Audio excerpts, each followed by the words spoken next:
네, 하나님의 말씀 이사야 7장 14절입니다.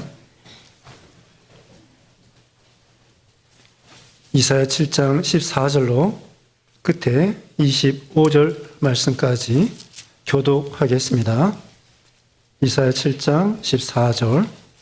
그러므로 주께서 친히 징조를 너희에게 주실 것이라. 보라, 처녀가 잉태하여 아들을 낳을 것이요 그의 이름을 임마누엘이라 하리라. 그가 악을 버리며 선을 택할 줄 알 때가 되면 옮긴 젖과 꿀을 먹을 것이라.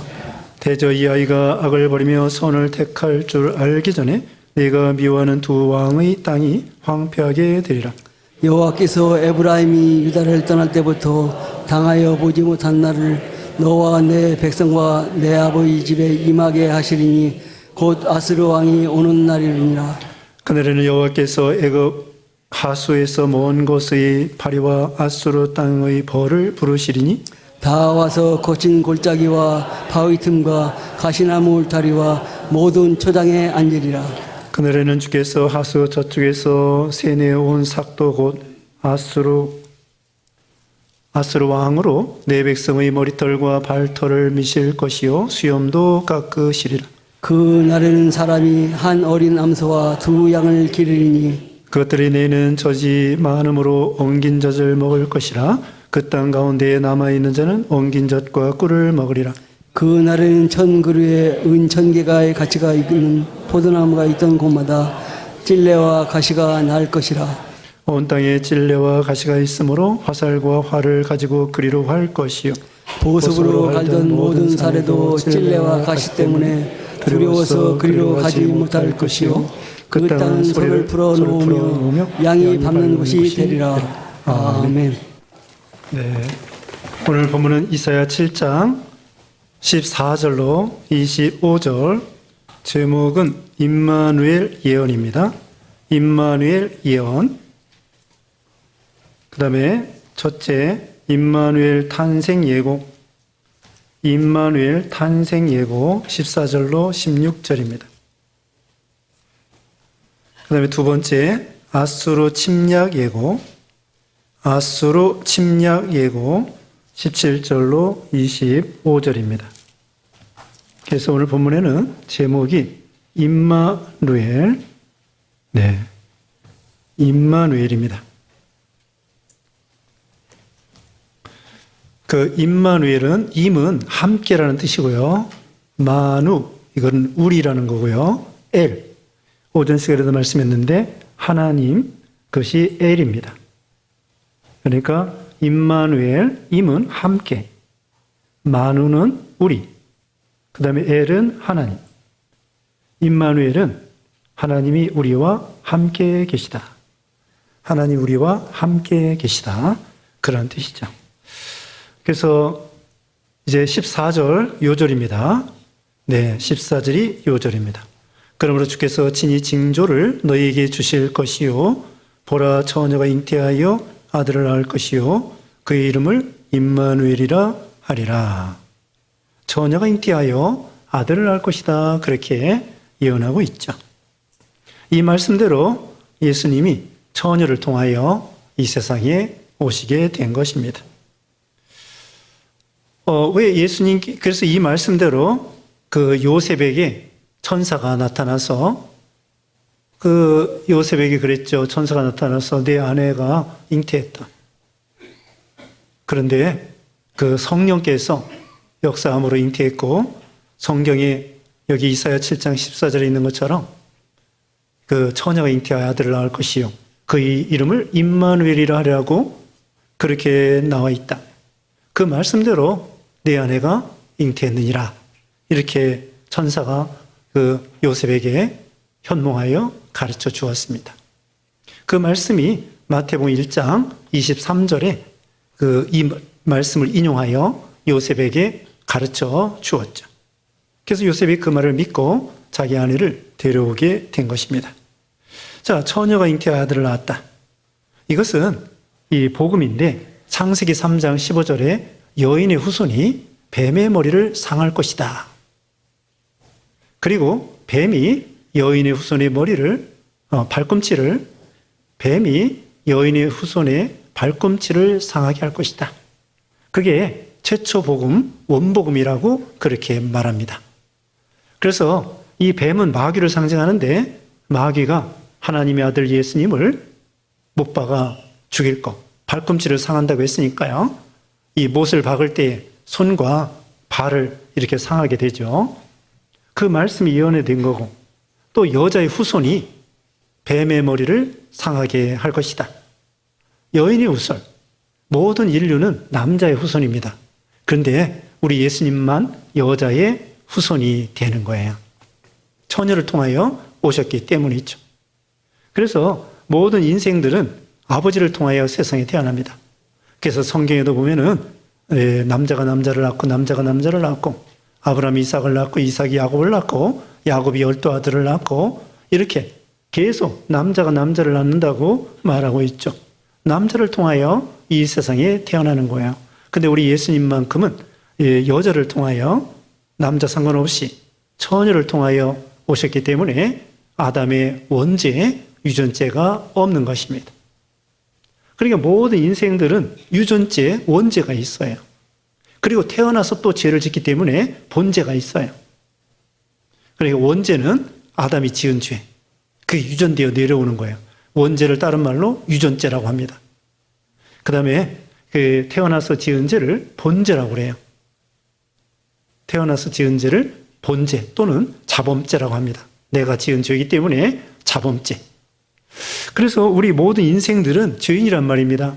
그럼 죄인은 어떻게 되죠? 선악과를 먹으면 정령 죽는다고 말씀했죠? 그래서 아담 하와가 죽는 거예요. 우리도 아담의 자손으로 태어나서 선악과 먹진 않았지만 아담이 죄가 내려와요. 또 우리가 태어나서 죄를 져요.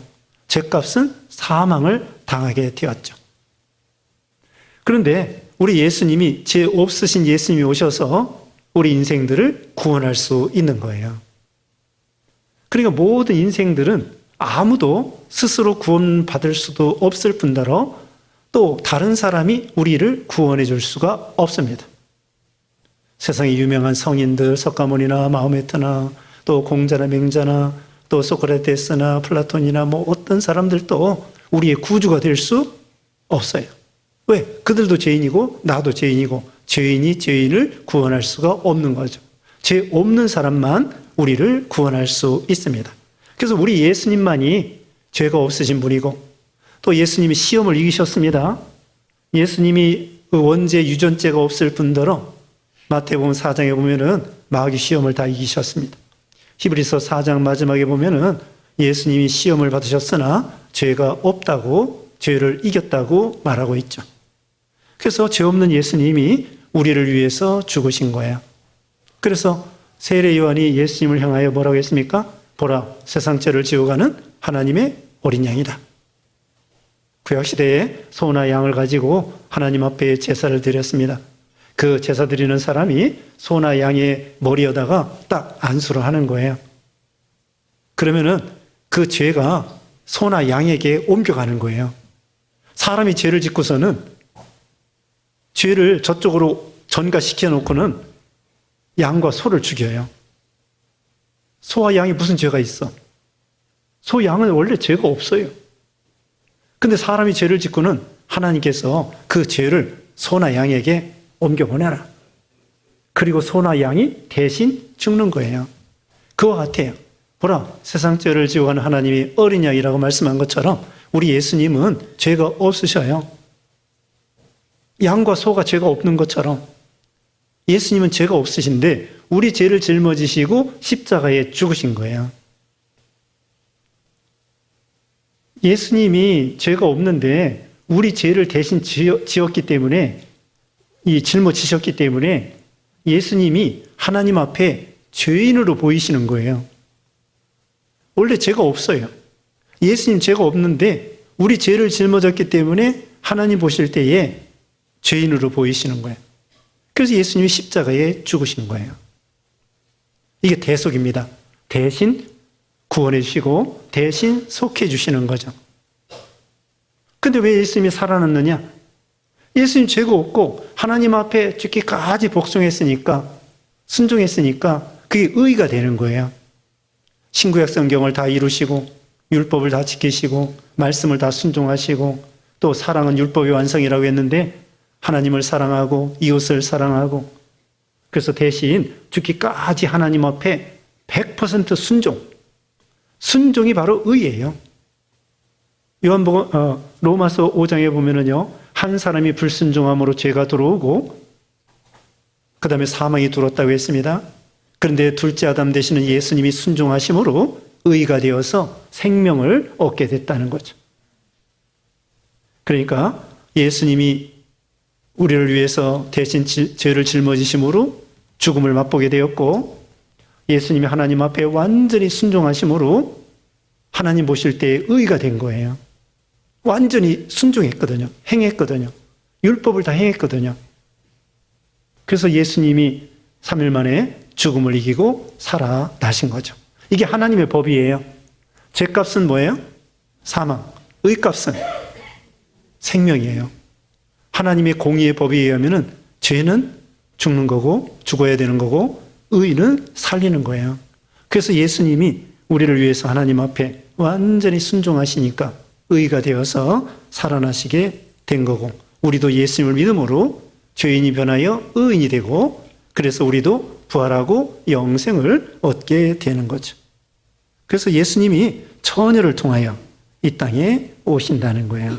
그리고 임마누엘 하나님이 사람과 함께 계신다는 것입니다. 이것도 대단한 것입니다. 참 하나님은 우리 사람을요, 오전 시간에도 말씀했지만 우리가 동물들과 다릅니다. 무신론자들, 안 믿는 사람들은 동물보다 조금 나은 존재가 사람이라고 생각하는데요. 절대 그렇지 않습니다. 하나님은 원래부터 사람을 독특하게, 대단하게 우리 사람을 만드셨습니다. 그래가지고 만물의 우두머리로 하나님께서 이 만물을 이렇게 다스릴 수 있도록 그런 지혜와 능력과 이걸 우리에게 주신 거예요. 아담에게 주셨습니다. 근데 아담이 범죄함으로 좀 사람들이 멍청하게 됐죠. 범죄하기 전에는 아담이요, 완전히 박사예요. 머리가 완전히 컴퓨터예요. 그래가지고 동물의 이름을요, 다 짓는 거예요. 수만 종의 동물, 식물, 꽃, 뭐, 이런 이름을 다 줘. 완전 식물 도감, 동물 도감, 그 백과사전이에요. 아담이 범죄하기 전에는 그 아담의 머리가 그렇게 비상했다고. 동물들은 아무것도 아니에요. 그리고는요, 다 기어가가지고요, 자기가 이름 줘놓은 거, 그 동물을 만나면은 이름이 다 생각나. 이름이 다 생각나가지고, 아, 토끼는 토끼고, 또 개는 개고, 강아지는 강아지고, 말은 말이고, 그게 다 생각나. 이름을 줘주고서는 이름 짓기도 어려워요. 여러분, 손자, 손녀 이름 짓기 쉬워요? 어렵죠. 그런데 이 아담이 범죄하기 전에는 비상해요. 그래서 이름 다 지고 또 다음에 만나도 그 녀석의 이름을 동물의 이름, 식물의 이름, 꽃 이름 다 알아. 그렇게 머리가 비상하고 척척박사하고 그랬는데 그냥 범죄해가지고 사람이 멍청하게 된 거예요. 그래도 동물보다 어떻습니까? 대단합니다, 우리가. 더군다나 우리 몸도 대단하지만 지혜가 있지만은 하나님께서 우리에게 하나님의 형상대로 만들었다고 했어요. 창세기 1장 26절에는 하나님의 형상대로 하나님의 영을 닮은 존재로 독특하게 만든 거예요. 하나님이 우리 인간을 그렇게 만들었습니다. 근데 사람이 범죄함으로 그만 하나님의 형상을 잃어버리고 영이 하나님과 생명이 단절되어서 죽게 된 거죠. 근데 다행한 것은 우리가 예수님을 믿음으로 성령께서 우리 영을 오전 시간에 말씀한 것처럼 소생, 거듭나게 한 거예요. 하나님과 생명이 이제 결탁되고 포도나무와 포도나무 가지가 붙어 있는 것처럼 이제 하나가 된 거예요. 하나님의 생명. 그래서 성령께서 우리 마음에 들어와 계시는 거예요. 성령께서 우리 마음에 들어와 계셔요. 이것도 신비하지 않습니까? 임마누엘, 하나님이 사람과 함께 계시겠다는 거예요. 동물하고 같이 있겠다는 게 아니에요. 사람을 하나님의 형상대로 만들어가지고는 우리와 함께 계시겠다는 거예요. 근데 우리 예수 믿는 신자들에게 언제까지? 세상 끝날까지 영원토록. 마태복음 28장 마지막에는요, 예수님께서 세상 끝날까지 너희와 항상 함께 있겠다. 마태복음 1장 23절에 임마누엘 나오고요. 마태복음 마지막 장에 세상 끝날까지 내가 너희와 항상 함께 있겠다. 그게 임마누엘이에요. 하나님이 예수 믿는 순간부터 영원토록, 또 우리가 천국에 가서도 하나님과 함께 있는 거예요. 그렇기 때문에 천국이에요. 하나님이 함께하지 않으면 지옥이에요. 하나님이 함께하면 지금도 천국. 에녹이 하나님과 동행했잖아요. 하나님과 늘 모시고 옆에서 동행하면서 교제하면서 살았거든요. 그게 천국이에요. 하나님이 계시면 어디나 천국이에요. 초막이나 궁궐이나. 그래서 지금도 예수 믿음으로 하나님과 우리 마음에 들어와 계셔서 천국이고, 또 천국에 가서도 천국이고, 우리는 하나님이 임마누엘로서요 영원토록 함께 계시는 거예요. 오늘날은 예수님께서 성령님을 통하여 우리 마음에 들어와 계셔요. 고린도후서 13장 5절에 예수님께서 너희 마음에 계신 것을 알지 못하느냐? 그렇지 않으면 너희는 버리운 자니라 그랬습니다. 성령께서 예수님이 성령을 통하여 우리 안에 들어와 계시는 거예요. 세상 끝날까지 임마누엘로서 함께 계신다는 거예요. 우리가 이걸 늘 기억해야 돼요. 우리 하나님이 성령님을 통하여 우리 마음에 항상 임마누엘로서 함께 계신다. 중국 교회 가면은요, 이 뒤에다가 써붙였어요. 이마네리는 한자말로 이마누엘인데 그들이 발음하는 거 보면은 임마누엘이에요. 임마누엘. 중국 교회 성도들이 제일 좋아하는 단어가 임마누엘. 그래서 언제든지 하나님이 나와 함께 계신다. 여러분이 혼자 있을 때 이걸 기억하세요. 아, 임마누엘 예수님이 나와 함께 계시는구나. 잘 때도 같이 계시고, 어디 걸어갈 때도 임마누엘, 어디든지 임마누엘, 언제든지 함께 계시는. 아니, 우주를 창조하시고 그렇게 광대무변하신 위대하신 하나님이 어떻게 이리 좁은 티끌만도 못한 우리 존재를 기억하셔서 구원하시고 우리 마음에 들어와 계시고 세상 끝날까지 함께 계시고 천국에 데려가 가지고요 함께 살고 싶어 가지고 하나님이 그렇게 우리를 사랑하시는 거예요. 우리와 살고 싶어 해요. 영원히 함께 하고 싶어 하시는 거예요. 우리를 너무나 사랑하기 때문에. 근데 우리는 하나님의 사랑을 잘 몰라요. 하나님이 위대하신 걸 잘 모르고. 그래서 우리는 하나님을 늘 배워나가고 닮아나가야 돼요. 우리 하나님을 조금밖에 몰라요. 하나님이 만든 우주에 대해서 잘 모른다고 그랬죠. 2살짜리, 3살짜리가 엄마 아빠가 자기를 얼마나 사랑하는지 알아요, 몰라요? 몰라요. 할아버지 할머니가 2살, 3살짜리가 할머니 할아버지가 자기를 얼마나 사랑하는지 모릅니다. 한 이제 7살이나 그 정도 되면은 엄마 아빠가 나를 사랑하는구나, 할머니 할아버지가 나를 사랑하는구나 조금 알죠. 우리도 하나님에 대해서 하나님이 우리를 아는 만큼 우리는 잘 몰라요. 조금밖에 모릅니다. 하나님이 우리를 사랑하는 것만큼 우리도 하나님을 조금밖에 사랑하지 못해요. 이 성경은요, 하나님의 러브 레터예요. 사랑의 편지란 말입니다. 이 성경은 신구약 성경 전체가요, 예수님에 대한 말씀이고 하나님이 우리를 사랑하셔서 예수님을 통하여 우리를 구원한다는 사랑의 편지, 러브 레터. 사랑의 편지란 말입니다. 여러분, 애인이 편지를 보냈으면 어때요? 읽고 싶죠? 근데 왜 성경 안 읽어요?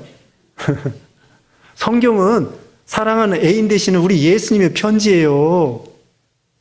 아니, 연애 편지라고요. 하나님이 우리를 사랑한다고 하는 연애 편지가 성경이에요. 그런데 성경을 안 읽어요? 궁금해가지고 이 말씀이 무엇인가 또 읽어보고 달고미한 말씀. 하나님의 사랑의 편지가 성경 말씀인 거예요. 요한일서 이제 새벽에 배우시겠는데요. 내일 새벽부터 새벽 기도에 나오시고요. 그리고 유튜브로 새벽 그 설교 들으세요. 한 35명밖에 안 들어와요. 35명, 38명. 아니, 교인이 몇 명인데, 네? 저기 교회 와서 기도해야 되는데 그렇지 못할 것 같으면 유튜브로라도 다 들으세요. 어떤 경우는요, 우리 교단에 저기 다른 교회 성도들이 또 듣는다고 그래요. 수요 예배도 그렇고. 수요 예배나 이런 예배가 보통 150명, 170명 들어옵니다. 우리 교인들만 들어오는 것이 아니라 다른 교인들도 좀 드는 것 같아요. 어쨌든 새벽 예배 요한 1서 그것은 하나님은 사랑이시다. 그걸 가르쳐 주는 거예요. 자, 우리 같은 죄인이고 피조물이고 티끌만도 못하고 미련하고 연약하고 그런 우리와 하나님이 함께 계시겠다는 거예요. 하나님의 사랑이 아니면 이게 있을 수가 없는 것입니다. 하나님의 사랑. 근데 저는 나이가 들수록 생각해 보면은 내가 이렇게 미련한가 그런 생각이 들어요. 젊었을 때보다도 나이가 들면 들수록 아이고 내가 너무 미련하구나, 무지몽매하구나, 하나님에 대해서 하나님 앞에서 참 미련하구나 그런 생각을 할 때가 많습니다. 그래서 우리 하나님을 점점 알아나가고 닮아나가고 배워나가고 임마누엘로서 우리와 늘 하나님과 함께하는 신앙. 자, 이제 넘어갑니다. 15절 말씀에 그가 악을 버리며 선을 택할 줄 알 때가 되면 엉긴 젖과 꿀을 먹을 것이다. 자, 여기 임마누엘은 또한 유다 백성을 가리켜요. 우리 오실 예수님을 가리키기도 하고 이것은 유다 백성들을 가리키는데 유다 백성들이 악을 버리며 선을 택할 줄 알 때가 되면 엉긴 젖과 꿀을 먹을 것이다. 아직은 어리다는 거죠. 그들이 믿음이 자라나고 신앙이 자라나면 이제 선과 악을 택할 줄 알 때에 엉긴 젖과 꿀을 먹게 될 것이다. 16절 대저 이 아이가 악을 버리며 선을 택할 줄 알기 전에 내가 미워하는 두 왕의 땅이 황폐하게 되리라. 자, 이 아이가 이제 유다 백성들이 점점 자라나고 강해지면은 그 전에 두 왕이 망할 것을 가리킵니다. 우리가 바로 앞에서는 북쪽 나라가 쳐들어오고 동맹을 하고 겁을 주고 그랬다고 말씀드렸습니다. 북쪽 나라 바로 유다 나라의 바로 위에가 무슨 나라라고 했죠? 이스라엘 나라예요. 그리고 이스라엘 나라 더 북쪽에 무슨 나라라고 했죠? 아람 나라예요. 다시 지금 유다 백성인데 그 위쪽으로 북쪽에 무슨 나라? 이스라엘 나라. 이스라엘 나라의 또 북쪽은 아람 나라예요. 그 다음에 더 북쪽에 제일 강대국이 있었는데 아수르 제국이 있어요. 아수르 제국. 그 당시 세계 제패하는 아수르 제국이 있습니다. 그래서 바로 위에 두 나라가 쳐들어왔다고 했죠. 앞에 있습니다. 그래서 막 사시나무 떨듯이 숲에 바람이 흔들리는 것처럼 그렇게 흔들렸다고 2절에 말했는데요. 그 두 왕이 망한다는 거예요. 그래서 역사적으로 그게 나와 있어요. 열왕기하 15장 30절에는 이스라엘 나라 베가가 호세아에 의해서 죽게 됩니다. 북쪽 나라 왕이 죽게 돼요. 열왕기하 15장 30절. 또 열왕기하 16장 9절에는 아람 나라 왕이 죽게 돼요. 아수르 왕에 의해서 아람 나라 왕이 죽게 됩니다. 열왕기하 16장 9절. 자, 이와 같이 그들이 동맹하고 남쪽의 유다 백성을 위협하고 그런데 하나님이 도와주심으로 북쪽 나라의 왕들이 망하고 말게 된다는 거죠. 이제 17절 읽어주세요.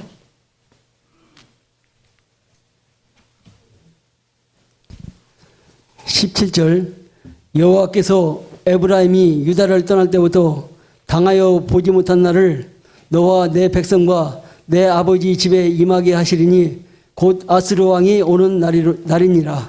그 다음에는 그 에브라임 북쪽 이스라엘 나라가 떠나는데 이제는 더 큰 재앙이 온다는 거예요. 아스르 왕이 오게 된다는 거죠. 아스르 왕. 아스르는 방금 말씀한 것처럼 그 가장 북쪽에 있는 유브라데강, 티그리스강 부근에 있는 그런 제국이에요. 그 나라가 쳐들어온다는 거예요. 왜 그러냐? 사실은 이 남쪽 유다 백성들이 그 아하스 왕이 이 강대국 아수르를 의지한 거예요. 그래서 하나님이 싫어하신 거죠. 그 의지하는 그 아수르 나라가 쳐들어온다. 열왕기하 16장 7절 말씀에 의하면요. 열왕기하 16장 7절에 이 남쪽 이 유다 왕이 아수르 나라 사신을 보내가지고 도와달라고 그러는 거예요. 아수르 나라를 의지했습니다. 하나님은 그런 의지하는 세상 나라 국가 의지하지 말라는 거예요.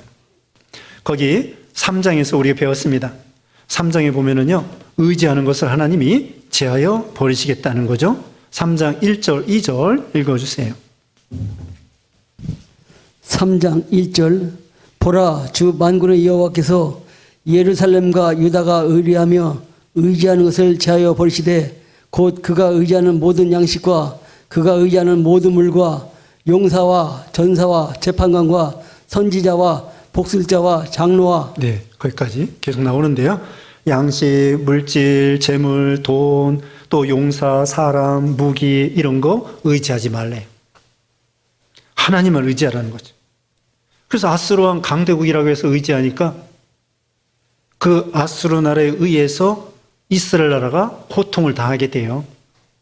나중에 38장 여기 보면은 히스기야 왕 때에 아수르 나라가 쳐들어와요. 그래서 18만 5천 명이 쳐들어오는데 하나님이 도와주셔서 그 아수르 나라 18만 5천 명이 다 송장이 되고 맙니다. 그 아수르 의지하니까 아수르 왕이 쳐들어온다는 거죠. 믿는 도끼에 발등 찍힌다는 말 있잖아요. 그것처럼 우리가 사람 의지하면은 사람의 종이 돼요. 자, 하나님을 의지하면 하나님의 종이 되고요. 사람을 의지하면 사람의 종이 되고요. 돈을 의지하면은 돈의 종이 되는 거예요. 하나님 종이 좋습니다. 돈의 종 아니고 사람 종 아니고 하나님의 종이 되는 거예요. 하나님을 의지하면 하나님의 종이 되는데 하나님의 종이 되면 자유가 있습니다. 그래서 아수르를 의지하기 때문에 하나님께서 아수르를 보내서 벌을 내리시겠다 그 말씀이고요. 18절 말씀. 그날에는 여호와께서 애굽 하수에서부터 하수에서 먼 곳에 파리와 아수르 땅의 벌을 부르시니니 애굽에서 이 군사들을 부르고 아수르 땅에서 군사들을 부른다는 거예요. 그래서 19절에 다 와서 거친 골짜기와 바위틈과 가시나무 울타리와 모든 초장이 앉으리라. 군인들이 쳐들어와서 재앙이 임한다는 것이고요. 20절. 그날에는 주께서 하수 저쪽에서 세내온 삭도 곧 아수르 왕으로 내 백성의 머리털과 발털을 미실 것이요 수염도 깎으시리라. 아수르 나라가 쳐들어와서 삭도 칼이 돼서 머리털을 자르고 발털을 자르고 수염도 깎으리라. 이렇게 부끄럽게 되고 비참하게 되고 사람들이 죽게 된다는 뜻입니다. 21절. 그날에는 사람이 한 어린 암소와 두 양을 기르니 그것들이 내는 젖이 많음으로 엉긴 젖을 먹을 것이라. 그 땅 가운데에 남아있는 자는 엉긴 젖과 꿀을 먹으리라. 이것은요 아주 필요한 거, 그냥 기본적인 것밖에 누릴 수 없다는 뜻입니다. 남아있는 자, 그러니까 그냥 필수적인 것만 남아있고 부유하지 못하다는 뜻이에요. 전쟁통에 아수르가 쳐들어오므로 그냥 겨우 먹고 산다는 거죠. 한 사람이 어린 암소 두 양을 기를 수밖에 없고 많은 걸 이렇게 부유하게 살 수 없다는 뜻입니다. 23절. 그날에는 1000그루의 은 1000개의 가치가 있는 포도나무가 있는 곳마다 찔레와 가시가 날 것이요. 아수르나라가 쳐들어오므로 찔레와 가시가 난다는 것이고요. 24절. 온 땅에 찔레와 가시가 있으므로 화살과 활을 가지고 그리로 갈 것이요. 25절. 보습으로 갈던 그 모든 산에도 찔레와 가시 때문에 두려워서 그리로 가지 못할 것이요. 그 땅은 소를 풀어놓으며 양이 밟는 곳이 되리라. 황폐하게 된다는 거예요. 찔레와 가시가 나고요. 그래서 전쟁통에 전에는 보습으로 갈던 땅이 이제는 활과 무기 이런 것들이 왔다 갔다 하는 거예요. 지금도 우크라이나 땅이 거기는 곡창지대라고 합니다. 평야지대고 해바라기나 또 밀이나 이런 아주 땅이 넓고 곡창지대, 평야지대예요. 산이 없어요. 그래가지고 세계적으로 수출해서 농산물을 수출해서 먹고 사는데 이제는 트랙터 대신에 탱크가 왔다 갔다 하고요. 전차가 왔다 갔다 하고요. 그 다음에 그 서로 전쟁하는 통에 지뢰 있죠? 지뢰를 묻어가지고 벌판에다가 과거에는 농사를 졌는데 지금은 지뢰가 묻혀 있어서 다 그렇지는 않지만 전쟁 막 지금 싸우는 그 지역에는 지뢰를 갖다 묻어 놓은 거예요. 농사 어떻게 져요? 그와 같이 이게 화살과 활이 왔다 갔다 하는 거예요. 24절에. 칠레와 가시가 나고. 25절에는 보습으로 예전에는 농사 짓고 트랙터로 농사 짓던 곳에 이제는 탱크, 전차가 왔다 갔다 하는 거예요. 그러니까 결론은 아스로가 쳐들어와서 황폐하게 된다는 뜻이죠. 그러므로 우리는 세상 거 의지하지 말고요. 또 세상 거 많아질 때 거기에다가 너무 허랑방탕하고 그러지 말라는 거죠. 그러니까 잠언 말씀처럼 부하게도 마옵시고 가난하게도 마옵시고 그게 좋은 것 같아요. 너무 부유하게 되면은 그걸로 방탕하기가 쉽고 마음이 해이해지기가 쉽습니다. 또 너무 가난하면은 또 하나님에 대해서 원망하고 낙심하기가 쉽고 그러니까 적당하게 있는 것이 좋고요. 그렇다고 해서 많이 있을 때에는 거기에 마음이 해이지지 않고 더욱더 믿음으로 살고 또 어려울 때에는 나름대로 하나님께 부르짖고 또 하나님을 의지하고 살고요. 우리 한국 교회도 마찬가지입니다. 한국 교회도 우리 한국이 그동안 그래도 부유해졌기 때문에 교회들이 많이 부유해졌어요. 많이 부유해진 것이 좋은 면도 있지만 한편으로는 안 좋은 면도 있습니다. 그런 여러분이 잘 아실 거예요. 한국 교회가 너무 세력이 세지고 부유해지고 그러면은 그 물질을 가지고 좋은 일에 써야 되는데 좋은 일로 쓰지만 잘못되게 사용될 수도 있습니다. 그러니까 우리는 조심해야 되겠죠?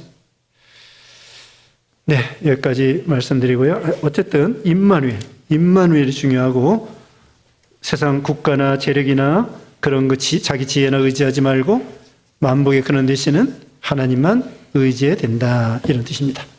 기도하겠습니다. 거룩하신 하나님 감사합니다. 참으로 죄로 인해서 영원히 죽을 수밖에 없는 우리 죄인들 주님이 우리 하나님이 사랑하여 주셔서 임마누엘 예수님 보내주시어서 죄 없은 예수님이 우리 죄를 대신 짊어지시고 대속해 주심으로 우리가 구원받고 하나님의 영광스러운 자녀가 되게 해주심을 감사합니다. 또 우리 예수님이 세상 끝날까지 임마누엘로서 영원토록 함께 계시겠다고 약속해 주셨사오니 우리가 두려워하지 않고 에녹과 같이 주님과 늘 동행하고 또 천국 가서도 하나님과 늘 동행하고 이런 믿음 되게 해주시고 또 세상 거 의지하지 아니하고 하나님만 의지하는 우리 모든 신앙 되게 해주셨기로 나옵고 예수님의 이름으로 기도드리옵나이다. 아멘.